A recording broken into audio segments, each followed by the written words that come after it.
Hello and welcome to Power and Perspective, the hot mess edition. Oh, is that different than normal? Anyway, Hot Mess Monday. My name is April. This is Aaron. Oh, yeah, Aaron is talking, but you can't hear him. But that's okay, because I can talk enough for the both of us. And we reframe conversations with empathy and humor. But I also wanted to bring up this episode, one of our important bullet points of why we do this. And that is because the more you get to know other people, the more you know yourself.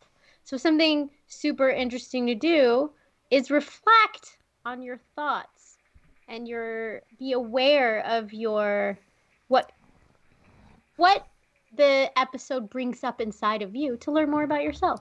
Well, Oh, are you back now? I'm back. Yeah, I've been back. And to your point, I mean, the one thing I will say that this show does for me is that there are many times where we have subjects, and especially like this one, where I end up laying in bed trying to sleep, not doing that, but thinking about some of my positions on these topics and trying to reevaluate them, not necessarily for my benefit, but almost from as much of an objective perspective as I can get to, for the sake of having a conversation about it. Yeah. Although we do also, as a show, not endorse not sleeping, because sleep is very important. In fact, it's like the number one thing for your mental health and livelihood in general. I sleep plenty, just not on Mondays. Not on Hot Mess Mondays. Yeah, I'd be doing a disservice to Hot Mess Mondays if I got plenty of sleep. If you slept. Yeah. It would be a very different show. Aaron comes on all like with a bow tie and stuff, like, like, who the heck is that? Could happen. It's the Aaron that slept. So today we're talking about climate change. Or the climate in general, or Oh. what it is that we want to accomplish, because I don't even know. I'm confused at this Yeah. point, like what it is that our goals I know. are. They seem to be disjointed. You guys, I recorded some of our pre-show this time, so I'll post that. That'll be exciting for you to see. Y'all, it'll be exciting for y'all, not me. Lord knows what that's going to be like. I'll post it later. But today we're talking about climate change. Mostly, okay, let me tell you guys, I'm going to be real. This is what started this. Aaron said during one of the episodes, or maybe it was a pre or post show. Gosh, I can't remember. It's all blends together. I say it a lot. He said that people who like fight for climate change, like in general, like not fight for climate change, because no one would fight for climate change. That doesn't make any sense. But to make change, that humans need to make a change because of climate change. People who do that only care about humanity and human lives. And in my head, I'm like, oh, I don't agree with that. I think they care about life in general. Ooh, yay, a topic that we might disagree on. That's how this came up. My mind works very simply, okay? And concretely. It didn't go beyond that. So now here we are. And we may not disagree as much as I thought. Well, it's still the nature, it's still the fundamental base of the bad faith arguments, in my opinion, on the subject. Yeah. Yeah, we go a lot. During the pre-show, we talked a little bit, but it seems like every conversation we have goes almost to the same, like, root causes, right? I feel like we should start writing these down, because I wonder if there's, like, that would be a great article that somebody should write, not me, but, like, the 5 root causes of all issues ever known to man. Oh, if you want to do 5, if you want to do 1, we can have an entire episode where we just talk about the government. Well, yeah, but before government, there were still issues, right? That would be for modern. It was war, I mean, largely, and lack of resources.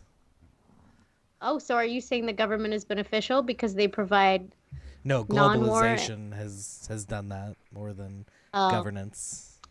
It kind of made it sound the technological revolution and like you were pro-government for a second. Did you guys hear that? I heard it.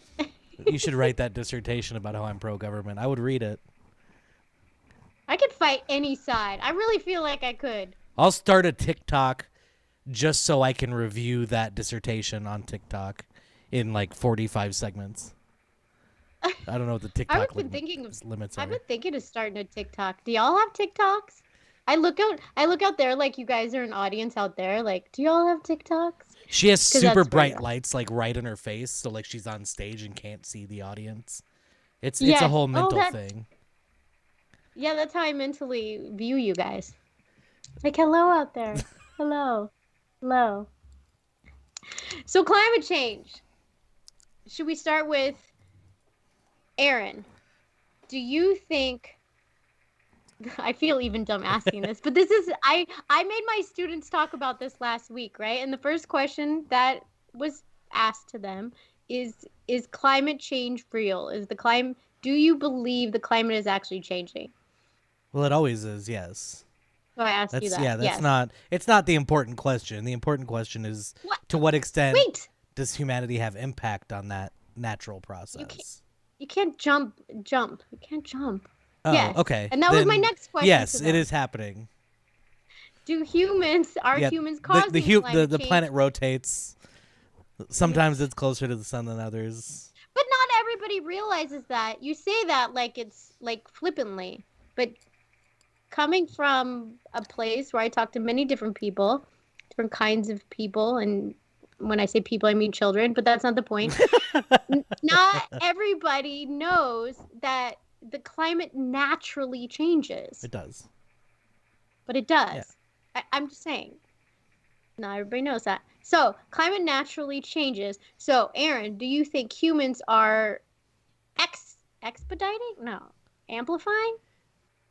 Here, I'll say this.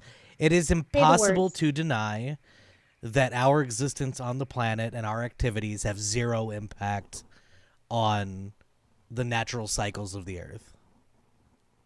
Including climate change. Yeah, I think that includes that. I think it was pretty I know, but broad I enough to needed you include to. that. Yeah, I need you to say that. Okay. So we are having an impact on the climate change. So we both agree there. We are having an impact on climate change. So now what? Yeah, now what? So what? Now what? Do we go post signs? Do we go have signs? Do we stop driving cars? Do we what else affects So climate I'm not change? Stop using fossil fuels. I can't. So the big thing that I always and this is part of what I That's a good point, Bill. Maybe we should pause here. What evidence do we have that humans are affecting climate change? well, I mean, to what extent I think is a fair question. The Yeah, evidence that we do at all is fairly trivial. Just even looking at deforestation and production of oxygen and things of that nature. Not that that impacts specifically what we're talking about, but to deny that any being has an impact on its ecosystem is silly. Yeah, but I also think that to his point, and I don't know if you would consider this evidence, but there's a lot of knowledge in what impacts the climate, right? Yeah. There's a lot of knowledge on that. Yeah. Like what gases, what contributes to climate in general, right?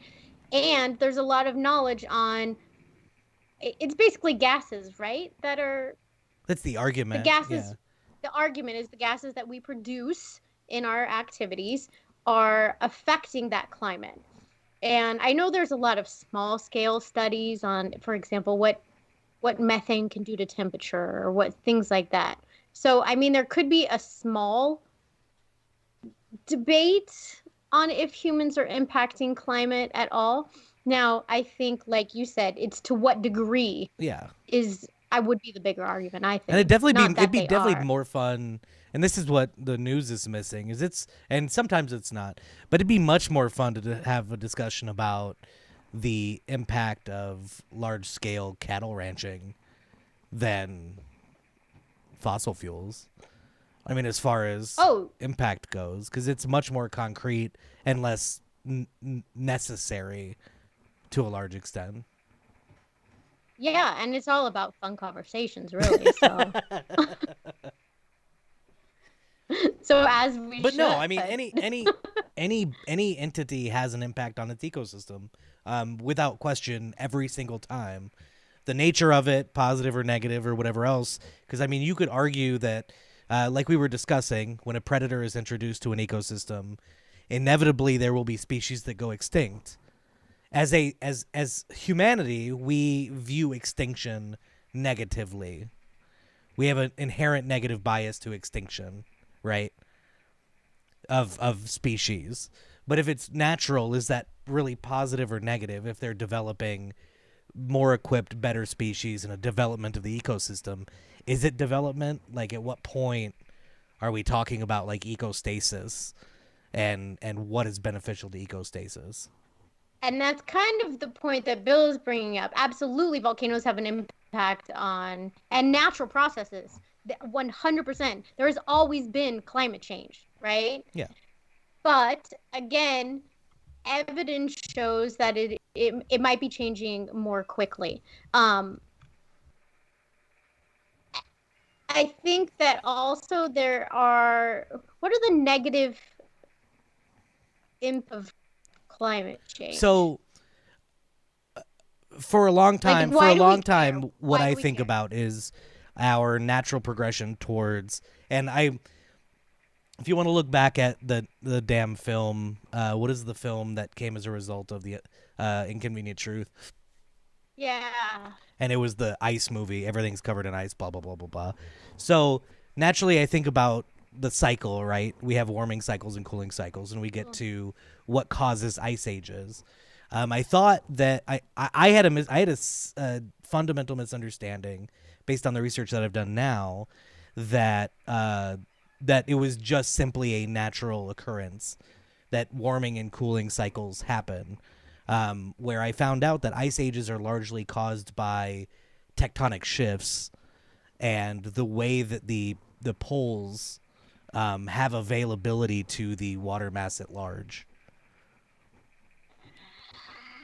And tectonic shifts is a big causer of climate change as well, heat and cooling. Well, yeah, I mean, it happens. It's not even something that we can really... I just thought about that. Oh, yeah. I mean, it's the main driver of so everything on the planet. But yeah. I mean, it's... And it's hard, and when I think about this, it's hard for me to think of a situation where, and granted, scaling is a intellectual problem I have, but to think that we have a greater impact than tectonic shifts and the actual impact of the universe as a whole, like if we talk about tidal trends and everything else, like mass scale stuff, that we have a greater impact than that on these systems. So this is my point. I'm going to speak very ignorant, simplistic point of view. To me, okay, and regardless of how much we add to climate change, we can all agree that we produce gases that would not naturally be occurring if humanity wasn't there. I think we can all agree on that, right? We Which produce ones? we produce maybe to the scale. Well, yeah, humanity produces greenhouse gases, which I'm guessing we all are on the same page. We produce CO2. I mean, yeah. That's something we can't get away from. Okay, maybe produce is not the right word because of the mass cattle that we raise. I mean, we don't produce the methane itself. Okay, because of technological advancement and globalism and... Yes, not that we ourselves produce them. Yeah. It's so much easier talking to children. Okay, so we produce... That's the biggest compliment you've ever given me. For the record. We definitely produce gases, right? That I think all agree affect... Yes, we do all agree. Because if you are saying that you agree that a volcano and the gases it produces affects climate change, then therefore you agree that the same gases that we not produce but affect... What should I say? Make? Anyway, that those same gases that are at a higher level because we exist, right? So to me, that is like, it's dirty. Like, so why not be cleaner? So why not? If an apex predator, say that for some reason cows evolved into an apex predator, right? Okay. And cows expel an inordinate amount of methane. If without humanity, those cows, for some reason, all natural, reasonable process has been disrupted, and cows have taken over the earth and have produced an extraordinary amount of methane. What is the conclusion of that cycle? I think that you, as on a past cycle, have proven we should never compare cattle to people. You're the worst. That episode's not even recorded. That's not even here for anybody to watch. Let's move on from that rapidly. But still, humans have, like, I feel a higher responsibility for stewardship. You believe we have an obligation because of sentience? Yes. And that's, I mean... I do. Why not take care of the earth and do what we can? But, okay, so, Bill, you're going to have to join us in the assumption that human activity is at least making an impact of some sort, regardless if it's small or big, on climate change. And not that it would necessarily be more if sentient cows had taken over the earth. Well, in true. This theoretical adventure. Yeah, it not necessarily because it's people, but sentient cows as well. That us as beings on the planet contribute to the ecosystem in some way. Yeah. So we're going to go down that journey. So we're having an impact. So humans affect it in some way. I don't know. I can't read that fast. 3/4 of the Earth has water, rain.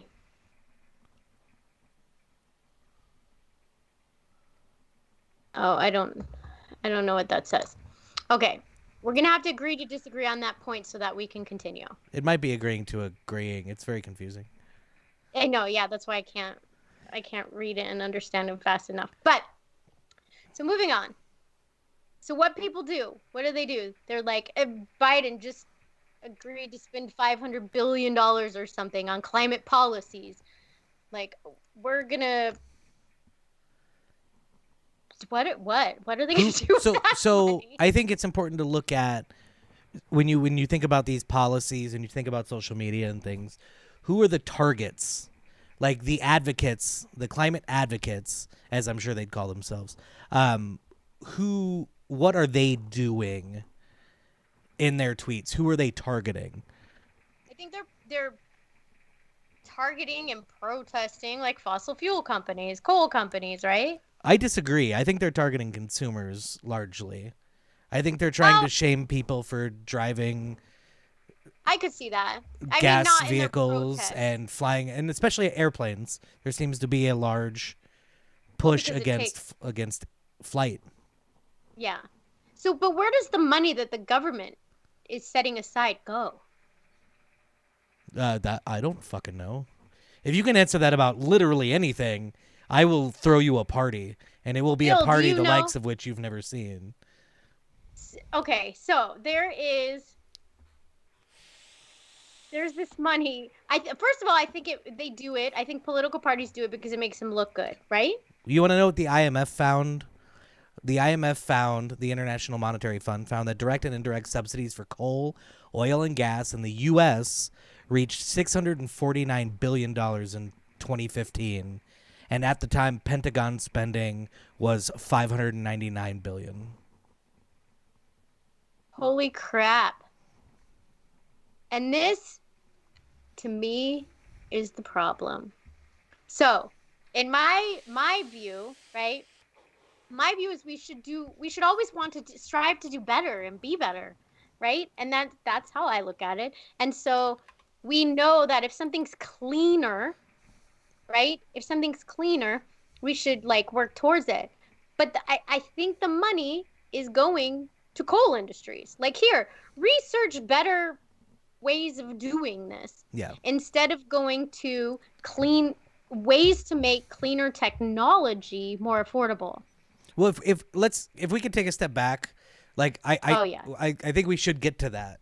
But I think it's important to, like, when we talk about the like shaming like politicians for being on jets and stuff, like we are actively shaming consumers in all of this, right?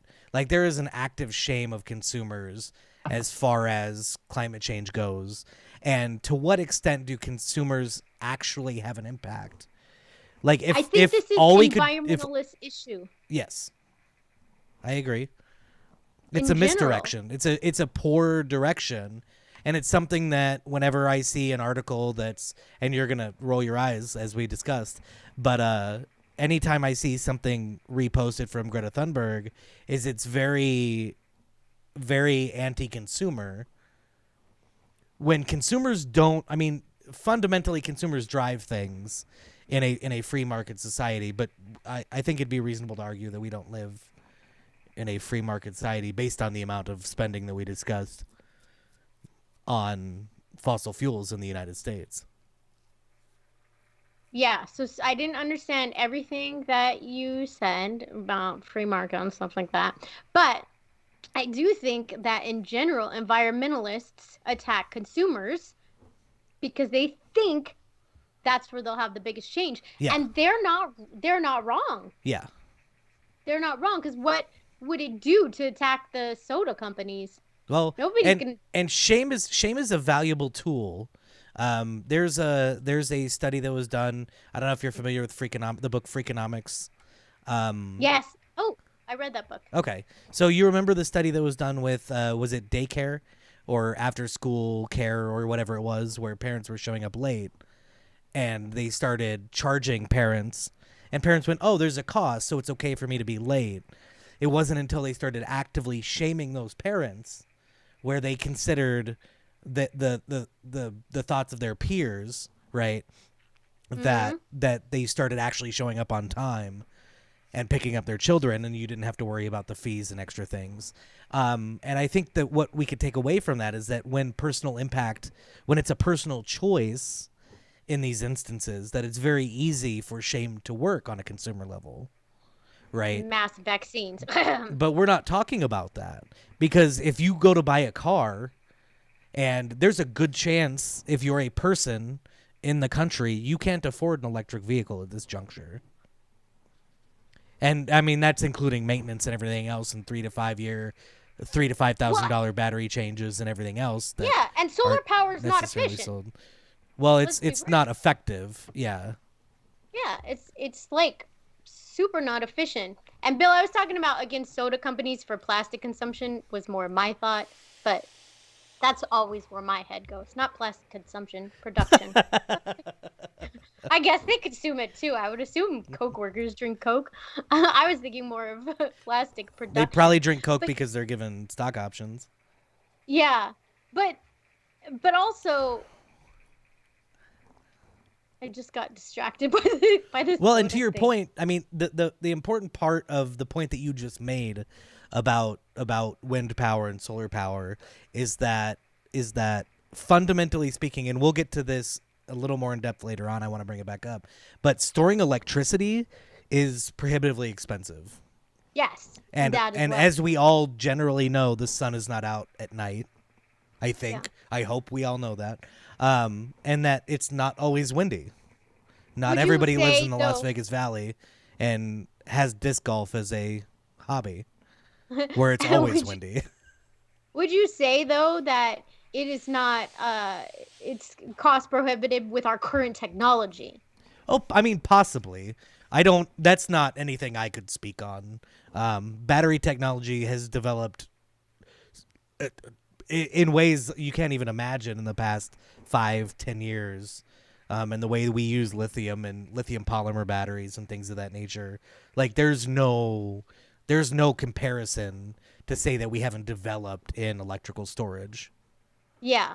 And so still it's incredibly cost prohibitive from a what's it called? Damn it. Infrastructural standpoint. Yeah. I want to go back to when you were talking about how there's shaming of consumers, right? And I think that this happens across the board with environmentalism, particularly, is that first of all, your dollar is your vote. Don't get me started on that. Like you the only way that I think those people feel, and because I feel, the only way I feel I can affect change is by not spending at companies. But I own a car, so that's pretty hypocritical, huh? Well, and let's talk about it. Let's talk about we have a perfect example directly in front of us. We had a pandemic, we had lockdowns, we had a situation where damn near everybody had stopped driving. Airlines were basically shut down. Cruise lines were basically shut down.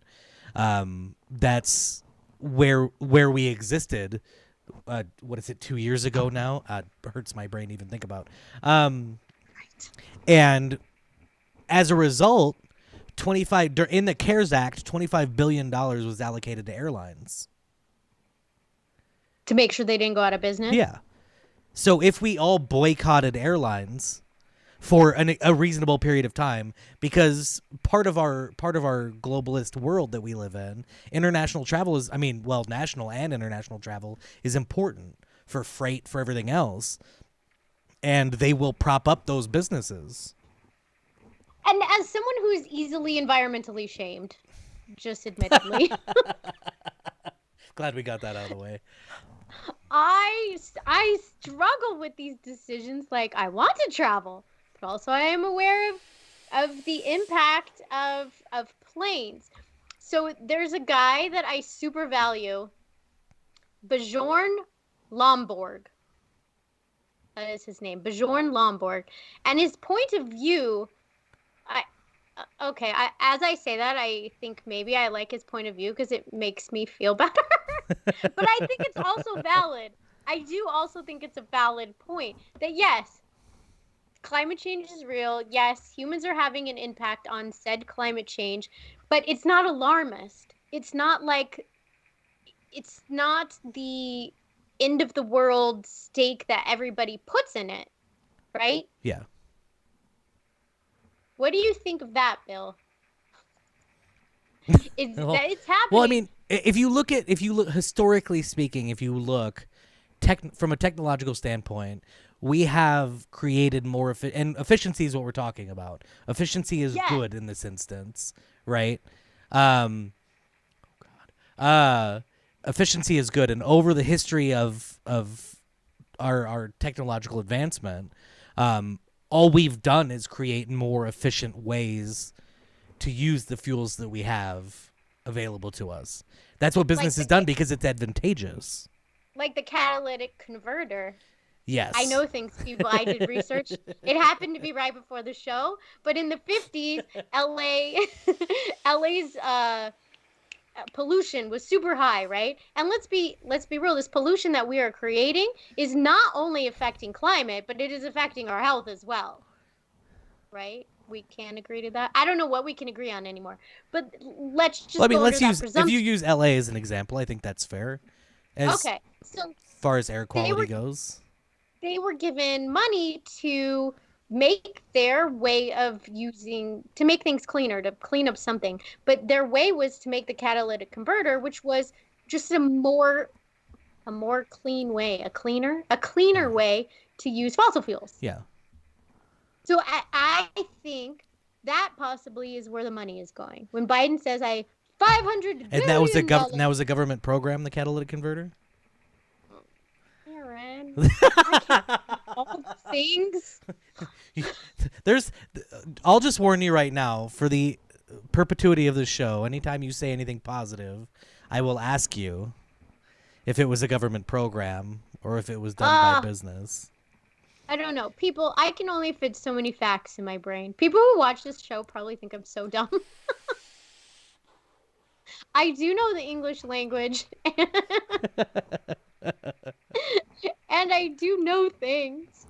But also I teach children, so I don't have to know that much. Well, and I mean, it goes always back to my point, is that government at this juncture, and probably more federally than locally, is a business focused more on revenue than altruism. So anything that you see that appears to be altruism is probably satisfying a lobby to some extent. Yes. And even if if you make burning of fossil fuels more efficient, that's still sating a lobby, right? Yes. Yes, absolutely. And I mean, fossil fuels are I want to say non-renewable resource. Yes. I mean, just they're so slow that they are a non-renewable resource.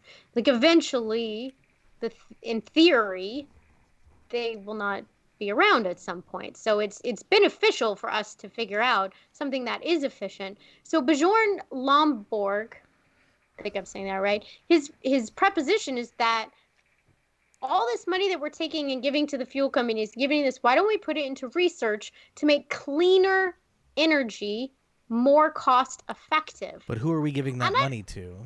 I know you keep saying that. I don't know who we're giving this. I am not the detailer, okay? I'm only the big picturer.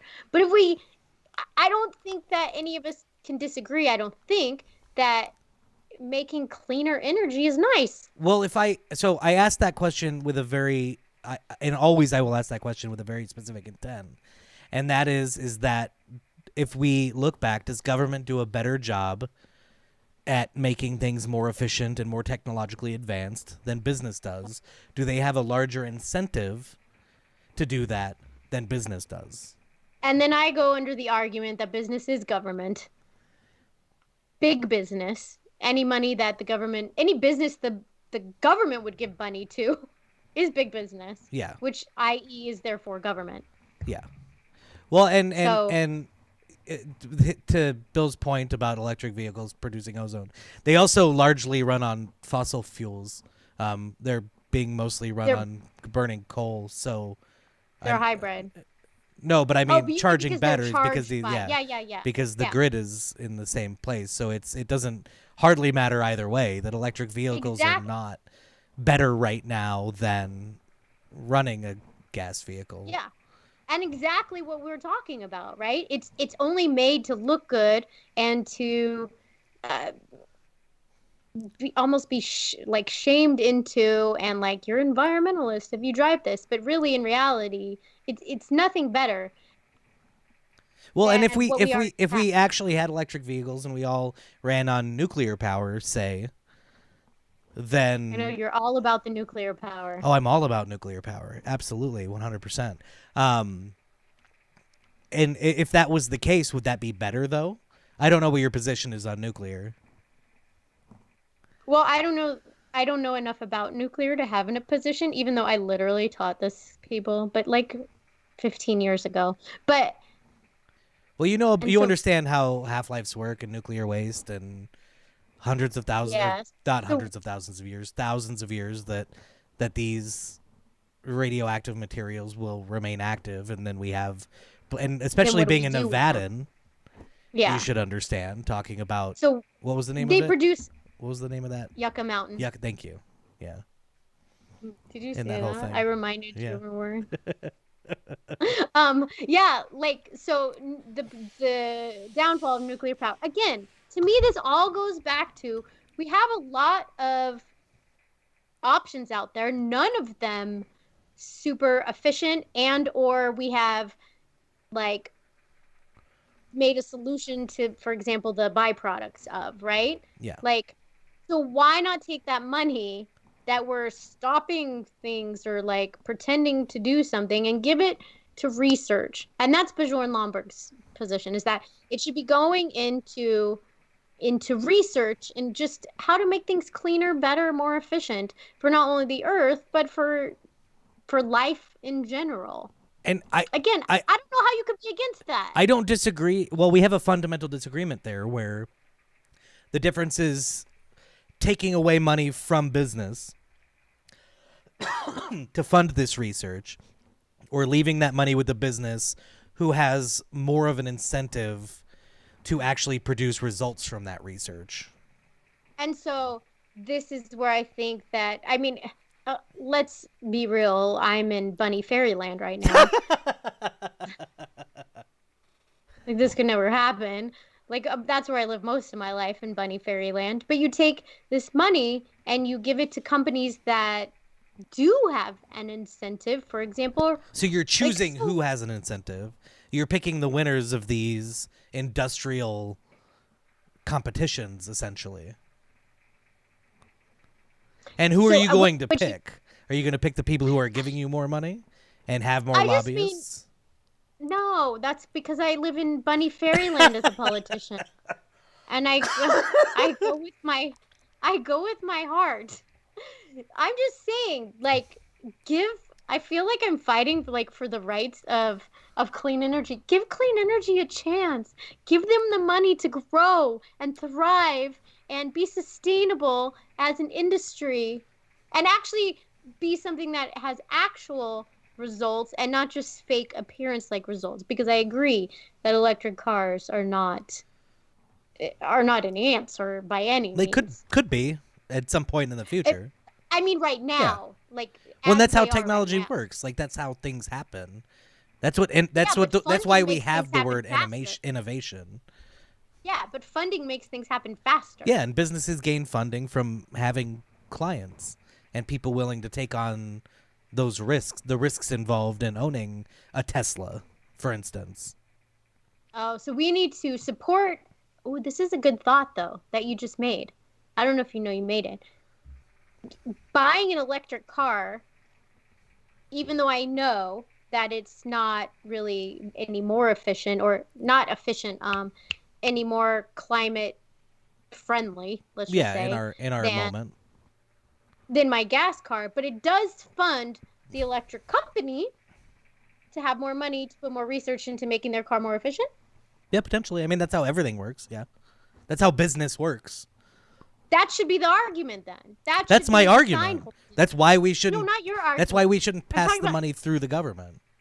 environmentalist Oh yeah, argument with the yeah, sign yeah. with the sign holding and the It's less pitchfork sexy though, throwing. Exactly. especially when you have people uh, what's his name, Elon Musk, who are batshit insane. What does he do again? He's a Tesla Tesla, owner. yeah, the CEO of Tesla. Or he may He's not. He insane. may not actually be the CEO of Tesla anymore. There was a lot He of gives money complicated to shit that schools. happened. Okay. I'm just saying. There's no bias here, folks. He also made this very pretty rose gold Tesla that we saw in the parking lot one time, and the kids and I followed the car. Oh my god. We followed it through the parking lot just so we could take pictures of it. So have you really so- you've really done no looking into nuclear power at all, and you don't have an opinion about storing nuclear waste or anything? Okay, wait, I have, like, many, many years ago, so I'd have to dig deep. I remember the activity. Even just we did. visceral reactions to storing the idea of storing nuclear waste. Again, I don't have any visceral reactions. Okay. I know And people that's are good. against Yucca Mountain. For I just me. don't know enough about it Yeah. to have an opinion. I know people are against Yucca Mountain, but like anything else, it could be just because you say we're going to store nuclear energy or nuclear waste. Radioactive, Not nuclear. radioactive matter. Yeah, we're going to say radio. Who wouldn't be like, yeah, no, Yeah, I don't think so. Yeah, it's a very visceral reaction. Yeah, we've watched Aaron Brockovich, okay? Is that the name of the show? I mean, that's a movie about a lawyer. I don't know. That's all I Yeah, know. who's fighting? Yeah, who's fighting because they did some kind of radioactive thing, and then people got all these diseases. Oh, I thought that was a female empowerment movie. So, you didn't watch it? Oh no, my I mean I gosh. haven't seen it. I'm not a big Julia Roberts feel- fan. I don't know what you want from me. There's some hate I should throw right now. I just don't know what it is. I don't know where the hate should come from. I think it's the hate I should throw is just because something might be female empowerment doesn't mean it also doesn't have another valuable message. It also doesn't mean it's a good movie. And I don't know if it's a good movie. probably I just haven't seen it. It's a feel-good movie. It's a girly movie. In Okay, your so defense. the point of the But movie, also regardless of the gendery. content, the point of the movie is female empowerment. Thank you for That's making my very point. gendery. Thank God we made it there. Climate change. No. Are you thinking about Pretty Woman, or is that the same movie? Yeah, Oh my no, God! that's Is Aaron Brockovich a sequel to Pretty Woman? where she gets back on her feet. She is poor though. No, she can't. It can't be because in Aaron Brockovich, she starts out like a lawyer secretary or something. Maybe she got divorced from the guy Richard Gere? in Pretty Woman. Yeah. Yeah. And then, but she would have gotten money. No, none of this works out. I'm sorry, Bill. It's not at all like Snowpiercer being a sequel to Willy Wonka and the Chocolate Factory, which, by the way, look into that. No piercer? Oh, yeah, if you haven't seen Snowpiercer is amazing. And it's also possibly a climate apex where the world is covered in snow and everybody lives on a train situation. So you might enjoy it as a result of this conversation anyway. Can we take a vague detour really quickly? Sure. It's your show. I just want to chase this squirrel that you just made me think of. So somebody brought up the other day on social media, because that's where I get my news, about how we have all of these apocalyptic stories and whatever, right? And basically it could change. I don't know how to say this in a way that people who aren't in my state of mind would understand. I think I'm just crazy. But it creates an atmosphere of, like, this is what's going to happen, right? Yeah, it's like, the alarmism that Bjorn talks about. Oh, yes. But there's no stories of, like, oh, look, we come together and we succeed. And, like, what if we change the narrative? Well, That's it. Let's change the narrative. yeah, I mean, What if we only changed the narrative, right? What if we didn't make any other changes except to the narrative, and we started sharing stories of people that did come together, or a future? We started writing books of a future of harmony those would be a boring book. Well, Never mind. this is, I mean, the point you're making is to the point of technological advancement over the argument of focusing on technological advancement over the solution of the climate change narrative, and that it's the nature of things that business has incentive. If we did not spend so much money propping up the fossil fuel industry, then those businesses would have more incentive because fuel would be less cheap, and we as consumers would spend less money on flights and drives and everything else. If that's really what the deal was, is because gas would be more expensive if it wasn't government subsidized. And electricity would be more expensive, and there would be massive revolts, and change comes from struggle first and foremost. Yes. Well, and then people would turn to alternative energies, therefore funding those alternative energies, funding research, presumably. Yeah. Why can't I think of words? Well, people would immediately want nuclear plants in their backyard, I imagine. Yes. So we come down to the same root cause. It's government's fault. And money, government and money, which I don't know if there's a difference, but if you think there's a difference, I'm gonna say government and money. Money is a communicational medium that the government uses. It's a trade medium, yeah. Money doesn't have. That's why I say vote with value. Your dollar. Yeah. Yeah. Which would work, except for industries with heavy lobbies, because you can boycott all you want, and if they get, just like the banks, if the banks get bailed out by the government, then we're still going to have the same banking industry that we have, and there will be no major changes. Like we did in 2008. Was that 2008? That was the subprime crash, right? No, okay. Yeah, that was 2008. I remember. I was in school. I was going to go to med school, and then the market crashed. But basically nothing has changed since then. I could be a doctor right now, people. I know you all think I'm all win.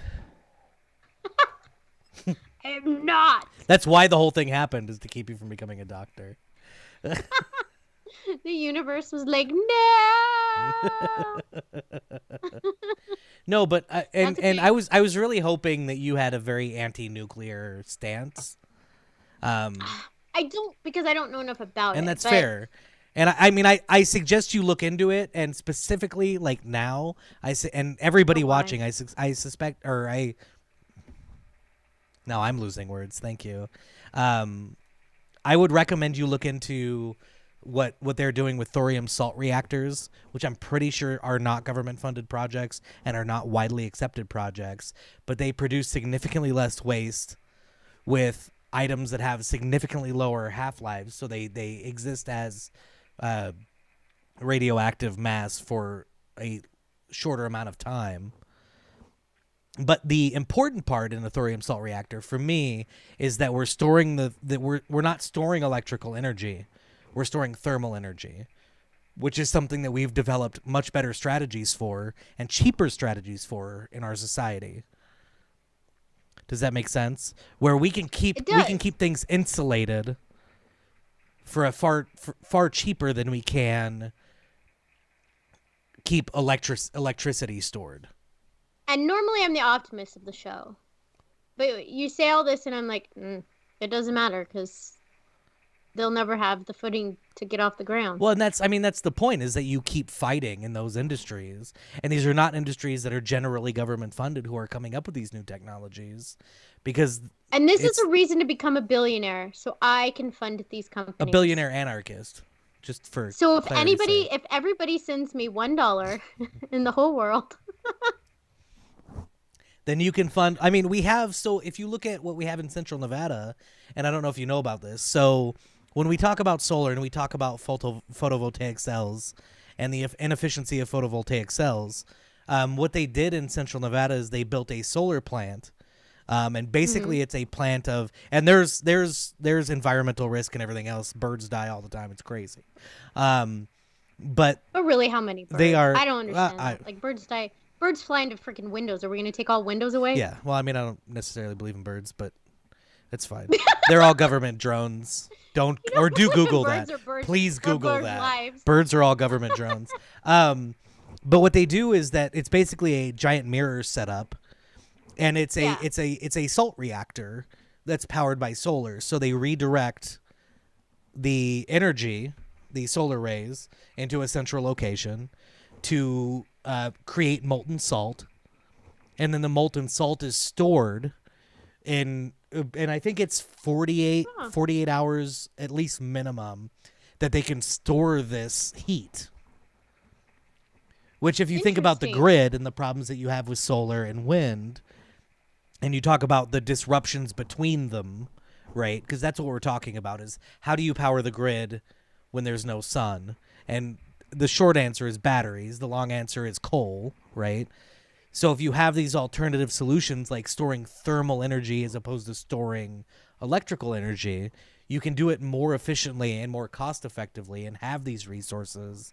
And in Central Nevada, it's an entire plant that's not nuclear. It's not. I didn't know that's what that plant was. Yeah. We may not have actually seen it because there are a couple solar farms that are photovoltaic solar farms in Nevada as well. Oh, okay. Also, you didn't know that we are funded by salt farms or whatever that is. That would have been a better line if I had remembered. If I had remembered what it was. But yeah, but My whole point is that there are solutions and things are in the works, but nobody's talking about them, and that's really the disservice to all of us, is that we're not having conversations about the viability of thorium salt reactors or solar salt turbines and things of that nature.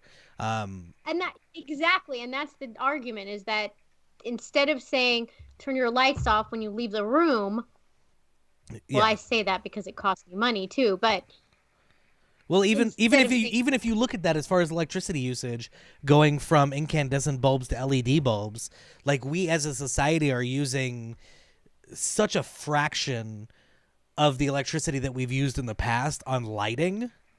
Like, it's not even a conversation we should be having. Like, it should be a proving point for everything. Sorry, my foot is falling asleep. Oh, that was one of the arguments or discussion points, I would say arguments, that Bjorn Lomborg had, that if you look at the energy we're producing versus the CO2 we're releasing, like back in the 1800s, where the primary energy source was wood, and we weren't producing very much energy. And if you compare that to today, the CO2 we're producing versus the energy we're producing is at an astronomical rate. Yeah. Compared to the CO2 we're producing compared to the 1800s. Yeah. So really, we are more efficient. Yeah. But again, as an environmentalist, I think we could be more so.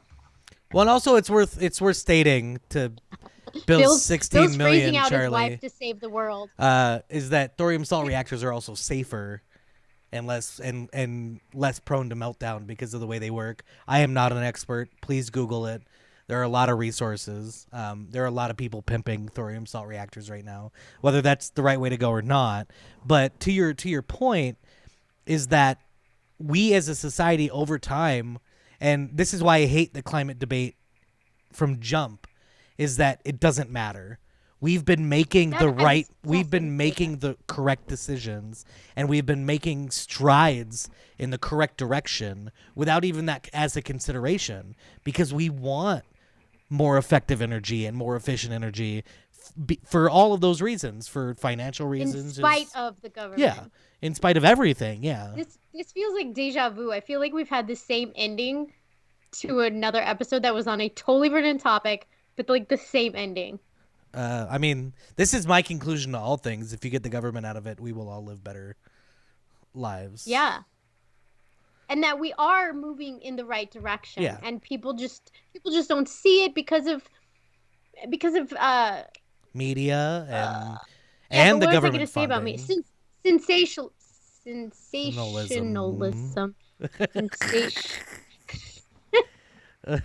Sensation. Anyway, you know what I mean. Yeah, like it. So not only government but media. Again, is there a difference? I don't know. Well, that's a that's a whole other episode that we don't have time to cover in 4 minutes. There's not an episode. The answer is no. I'm telling you.